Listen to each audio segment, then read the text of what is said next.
یہ corona virus نامی وبا یہ کہیں مالک کا عذاب تو نہیں ہے؟ غور کریں، کہیں کشمیریوں کی آہ تو نہیں ہے؟ کیونکہ کسی کو دکھ اگر دینا تو اتنا سوچ کر دینا، کسی کی آہ لگنے میں ذرا سی دیر لگتی ہے، ذرا سی دیر لگتی ہے کسی کی آہ لگنے میں۔ معاشرے کے اندر پھیلتی ہوئی بے حیائی، الامان والحفیظ، صدیق اکبر فرمایا کرتے تھے جس قوم کے اندر بے حیائی عام ہو جاتی ہے پھر وہاں پر مالک ایسی ایسی بیماریاں نازل کرتا ہے کہ ان کا کوئی علاج نہیں ہوتا۔ بھائی کہاں گئے آج ڈاکٹر 5-5 لاکھ فیس لے کر کام کرنے والے؟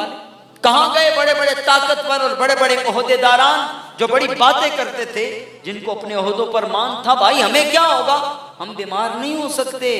آج جو ہمارے حالات بنے نا، اس کا ذمہ دار اور کوئی نہیں، میں اور آپ اس کے ذمہ دار ہیں، آپ یاد رکھیے گا۔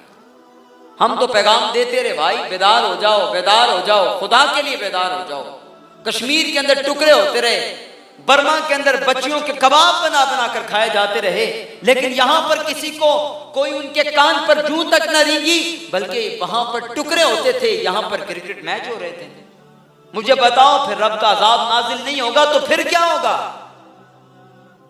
اور اس سے زیادہ دکھ کی بات یہ ہے کہ جو لوگ بڑے دیندار بنے پھرتے تھے، جو بڑے نعرے لگاتے تھے ہم نے بڑی تبلیغ کی، بڑا دین کا کام کیا ہے، وہ دعاؤں کے اندر، التجاؤں کے اندر تعریفیں کر رہے ہیں حکمرانوں کی، اور تعریفیں کر رہے ہیں جی بڑا نیک آدمی ہے، بڑا نیک آدمی ہے۔ میں نے کہا یہ یاد رکھنا میرے کریم آقا کا فرمان ہے، من مشى مع ظالم لیقویہ وہو یعلم انہ ظالم فقد خرج من الاسلام۔ یہ کسی مفتی کی بات نہیں ہے، کسی حضرت صاحب کا فتویٰ نہیں ہے، بلکہ یہ اس نبی کی بات ہے جو بولتے ہیں تو اپنی مرضی سے بولتے نہیں ہیں۔ اللہ کا قرآن نازل ہوتا ہے، وما ينطق عن الهوى ان هو الا وحی یوحی۔ رب فرماتے ہیں تو وہ محبوب ہیں جو اپنی مرضی سے بولتے بھی نہیں ہیں، لب کھولتے بھی نہیں ہیں، یہ تو بولتے بھی وہی ہیں جو رب کا قرآن ہوتا ہے۔ یہ میرے کریم آقا کا فرمان ہے۔ حضور فرماتے جو کسی ظالم کے ساتھ چلا، یاد رکھیں جو کسی ظالم کے ساتھ چلا، کیوں چلا؟ لیقویہ، تاکہ اس کو تقویت ملے، اس کو اور سپورٹ ملے۔ وہ کہے جناب پہلے جو لوگ خلاف تھے وہ کہیں حضرت صاحب بھی ان کے ساتھ ہیں، جی یہ تو بندہ ٹھیک ہے، وہ اس کی سپورٹ کر رہا ہے تاکہ اس کو تقویت ملے۔ اللہ اکبر، وہو یعلم انہ ظالم، حالانکہ یہ اس کی تائید کرنے والا جانتا ہے جس کی میں تائید کر رہا ہوں یہ ظالم آدمی ہے، اس کو پتا ہے کہ اس نے بھرے مجمع کے اندر یہ بات کی تھی کہ نعت خوانی کر کے ہمارے نوجوانوں کو اداس نہ کیا جائے، ان کو بور نہ کیا جائے، ان کو پریشان نہ کیا جائے۔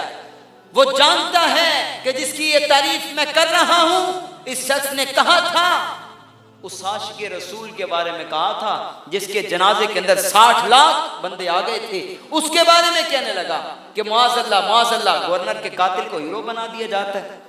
اس کو پتا ہے وَهُوَ يَعْلَمُ أَنَّهُ ظَالِمٌ، وہ جانتا ہے ختم نبوت پر حملہ اس نے کیا تھا، وہ جانتا ہے حضور کے گستاخوں کو یہ آگے لے کر آیا، اس کے باوجود وہ اس کے پیچھے چل رہا ہے اور پھر کہتا ہے میں نے دین بیچا نہیں ہے۔ ارے اس سے زیادہ دین کا بیچنا اور کیا ہوگا؟ وَهُوَ يَعْلَمُ أَنَّهُ ظَالِمٌ، وہ جانتا ہے کہ یہ ظالم آدمی ہے۔ میرے کریم آقا فرماتے ہیں فقد خرج من الاسلام، ایسا بندہ جو ظالم کی تائید کے اندر کھڑا ہو گیا، حضور فرماتے ہیں وہ اسلام سے نکل جاتا ہے۔ تو آج بھی یہ پیغام بیداری دینے کی ضرورت ہے، یہ بات یاد رکھیں، یہ ہمارے اعمال کی سزا ہمیں مل رہی ہے۔ آج جو معاشرے کے اندر تباہیاں مچی ہوئی ہیں اس کا ذمہ دار اور کوئی نہیں ہے۔ بنی اسرائیل کے اندر بھی قحط آیا نا، 7 سال قحط آیا۔ حضرت سفیان ثوری رحمۃ اللہ علیہ فرماتے ہیں کہ بنی اسرائیل کے اندر اس قدر شدید قحط پڑا، 7 سال ہو گئے قحط ختم نہیں ہوتا تھا۔ ان لوگوں کو اتنی بھوک لگی کہ وہ اپنے بچوں کو کاٹ کاٹ کر کھانے لگے اور قبروں کے اندر سے مردے نکال نکال کر کھاتے تھے۔ تو پھر مالک کا پیغام آ گیا، مالک نے فرمایا کہ اے نبی ان کو بتا دو کہ جس وقت تک تم مظلوموں کا حق ادا نہیں کرو گے تب تک اگرچہ تم ہماری بارگاہ کی طرف اتنا چلو کہ تمہارے پاؤں گھس جائیں، تمہاری ایڑیاں گھس جائیں، تمہارے ہاتھ آسمان کو لگ جائیں، اس کے باوجود تمہاری دعاؤں کو قبول نہیں کیا جائے گا جب تک مظلوموں کو ان کا حق نہیں دیا جائے گا۔ میں آج تم لوگوں کو یہ پیغام دے رہا ہوں، ان لوگوں نے پھر مظلوموں کو ان کا حق دیا تو پھر قحط ختم ہوا تھا۔ یہ کرونا وائرس نامی وبا یہ کہیں مالک کا عذاب تو نہیں ہے؟ غور کریں، کہیں کشمیریوں کی آہ تو نہیں ہے؟ کیونکہ کسی کو دکھ اگر دینا تو اتنا سوچ کر دینا، کسی کی آہ لگنے میں ذرا سی دیر لگتی ہے، ذرا سی دیر لگتی ہے کسی کی آہ لگنے میں۔ ایک بیٹی کی آواز پر محمد بن قاسم نے پورا سندھ ہلا کے رکھ دیا۔ حجاج بن یوسف کوئی اچھا آدمی نہیں تھا، لیکن اس کو کسی نے آ کر بتایا یار فلاں مقام کے اوپر ایک عورت تجھے اپنا بھائی کہہ کر مدد کے لیے پکار رہی ہے۔ اس نے بلایا فوراً اپنے بھتیجے کو محمد بن قاسم کو، کہنے لگا یار گناہ گار ضرور ہوں، خطا کار ضرور ہوں، لیکن آج میری بہن نے مجھے آواز دی ہے، جا کر ان کی مدد کر۔ اس نے کہا یار ان کے پاس تو بڑی طاقت ہے۔ کہا طاقت کی بات نہیں ہے، ہمت کرنا ہوگی۔ اس نے ہمت کی تو مالک نے پھر اس کی امداد کر کے دکھایا، اور لوگوں کو یہ اقبال بھی پیغام دیتا ہوا دنیا سے چلا گیا۔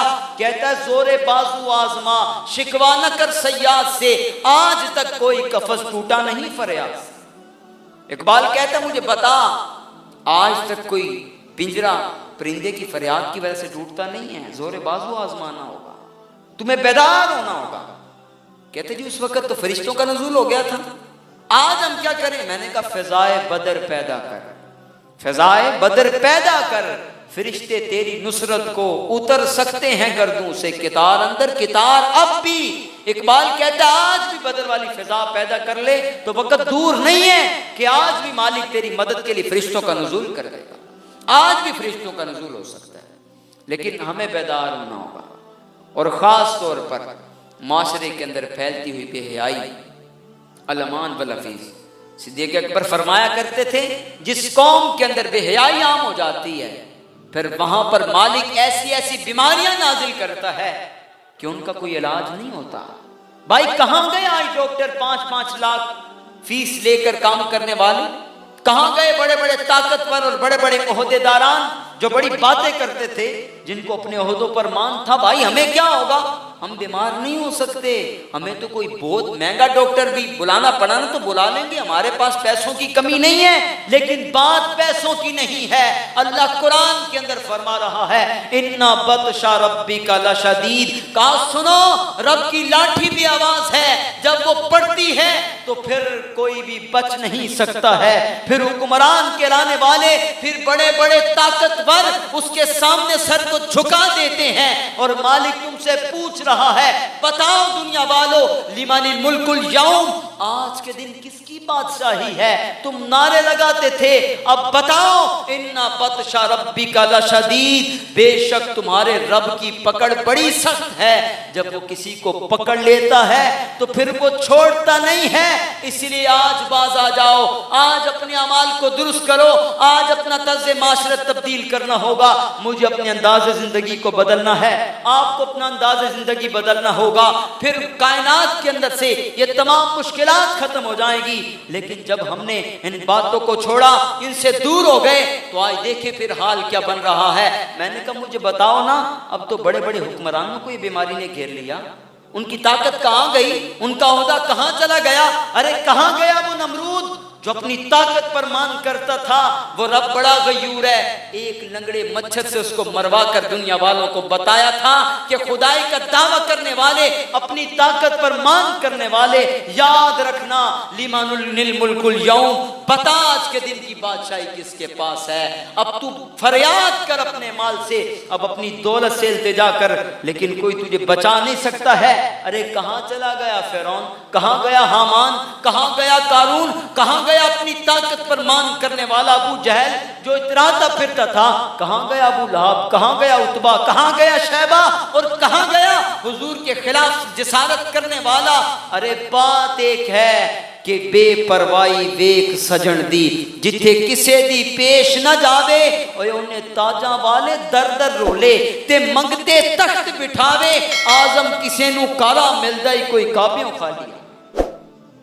تو اس کی بے پرواہی سے ڈرو، آج ڈر جاؤ، آج باز آ جاؤ، آج اپنا انداز زندگی تبدیل کر لو، اور مالک کی بارگاہ میں سر کو جھکاؤ اور مالک سے فریاد کرو، مالک ہم جانتے ہیں یہ ہمارے اعمال کا نتیجہ ہے، یہ ہمارے اعمال کی سزا ہمیں دی جا رہی ہے، لیکن مالک ہم بڑے کمزور ہیں، ہم مانتے ہیں ہم خطا کار ہیں، لیکن مالک یہ بھی تو دیکھنا تیرے نبی کی امت میں سے